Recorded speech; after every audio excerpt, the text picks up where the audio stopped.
నిన్నే మీరు చూస్తే ఆడబిడ్డలందరికీ ఉచిత ప్రయాణం ఆర్టీసీ బస్సుల్లో ఆగస్టు 15న మీకందరికీ ఆర్థిక స్వాతంత్రం ఇచ్చిన రోజు అది. ఒకప్పుడు మొబిలిటీ ఉండేది కాదు.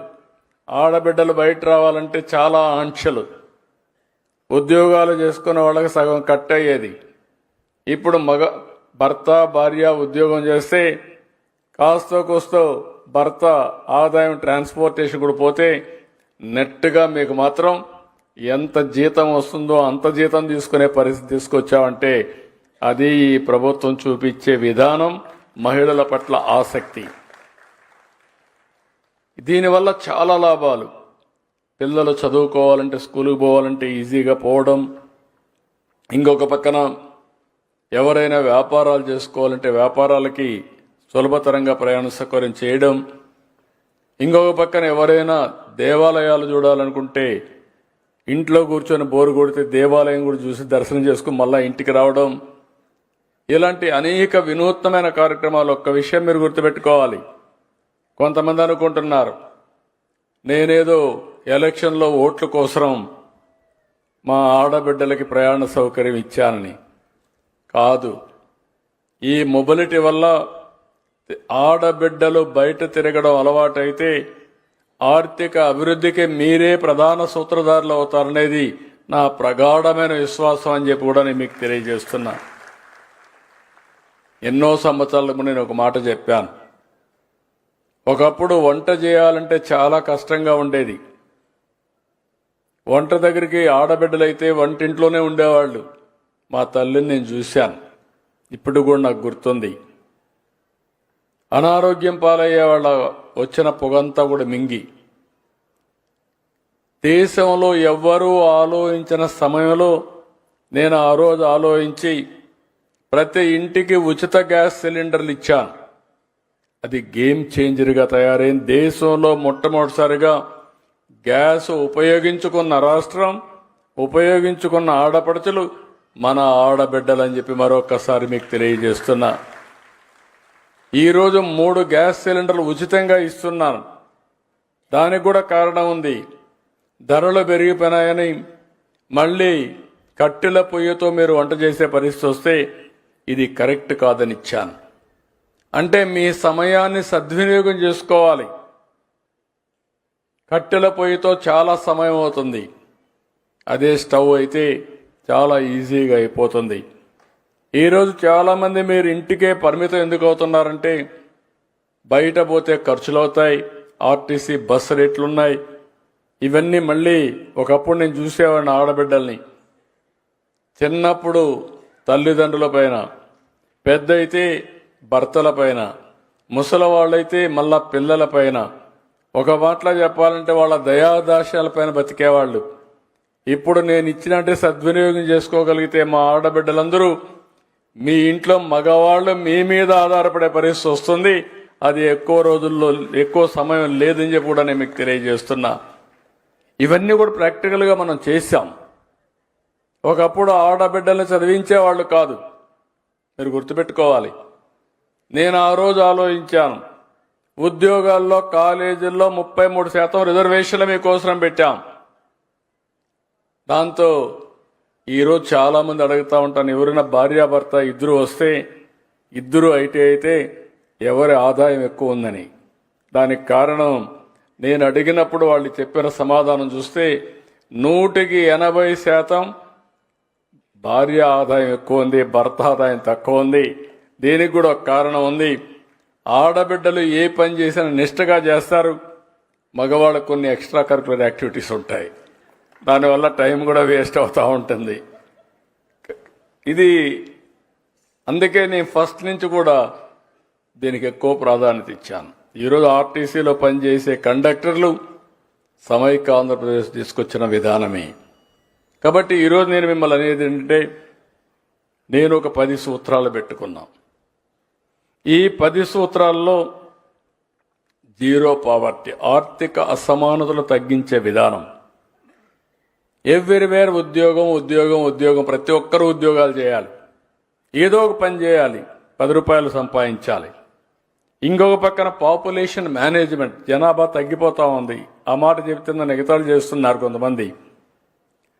ఎగ్జాక్ట్గా 95 నుంచి నేను ప్రారంభించాను.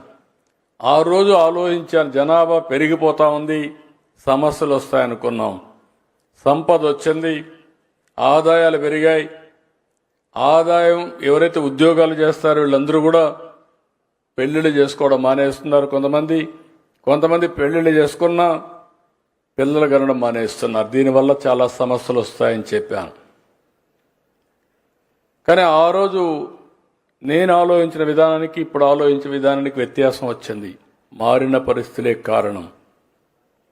ఈరోజు యూరోప్ కానీ, చైనా కానీ, జపాన్ కానీ అనేక దేశాల్లో జనాభా లేకుండా మన మీద ఆధారపడుతున్నారు భారతీయుల పైన. వాళ్ళకు డాక్టర్లు కావాలన్నా, నర్సులు కావాలన్నా, డే టు డే యాక్టివిటీస్ చేయాలన్నా మెషిన్లు ఉన్నాయి. కానీ ఆ మెషిన్లు ఆపరేట్ చేయాలంటే మళ్ళా మనుషులు కావాలి. కాబట్టి ఆ మనుషుల కోసం మనపైన ఆధారపడే పరిస్థితి వస్తున్నారు. ఈరోజు మన జనాభా 2050 వరకు ఉపయోగపడుతుంది. ఇప్పుడిప్పుడు సౌత్ ఇండియా జనాభా తగ్గుతా ఉంది. అందుకే ముందు చూపుతో ఆలోచించి మళ్ళీ పాపులేషన్ మేనేజ్మెంట్ పైన శ్రద్ధ పెట్టాను.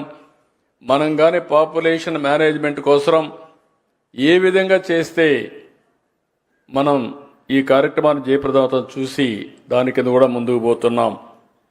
ఇంకొక పక్కన వాటర్ సెక్యూరిటీ.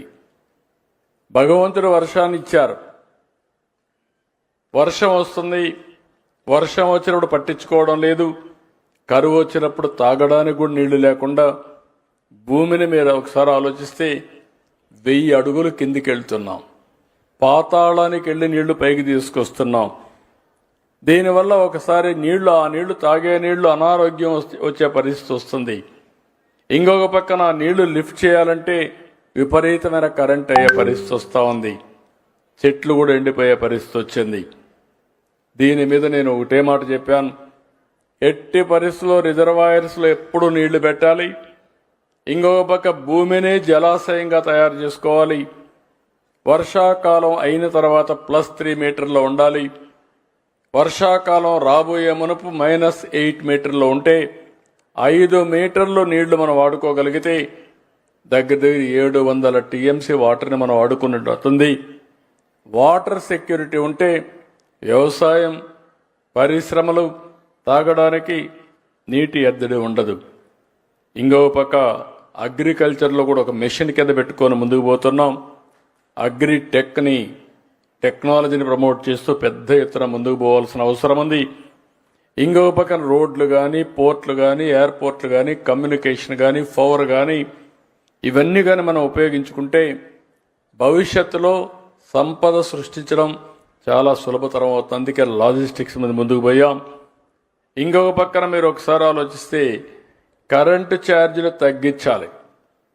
ఒకప్పుడు కరెంటు ఉత్పత్తి చేయాలంటే బొగ్గు కావాలి, లేకుంటే హైడీల కింద నీళ్లతో తయారు చేసేవాళ్ళు. ఎక్కడో తయారు చేసి మనకి ఇక్కడికి వచ్చేది. ఈరోజు మనం సోలార్ అయితే రూఫ్ టాప్ కింద మన ఇంటి మీదే మనమే కరెంట్ ఉత్పత్తి చేసుకునే పరిస్థితికి వచ్చాం. సోలార్, విండ్, అదే మరి పంప్డ్ ఎనర్జీ ఇలాంటివన్నీ పెట్టుకొని కరెంటు ఛార్జీలు తగ్గించడమే కాకుండా ప్రకృతిని సస్టైన్ చేయడానికి ఏమేం చేయాలో చేసే పరిస్థితికి వస్తున్నాం. అదే గ్రీన్ ఎనర్జీ అని చెప్పి కూడా నేను మీకు తెలియజేస్తున్నా.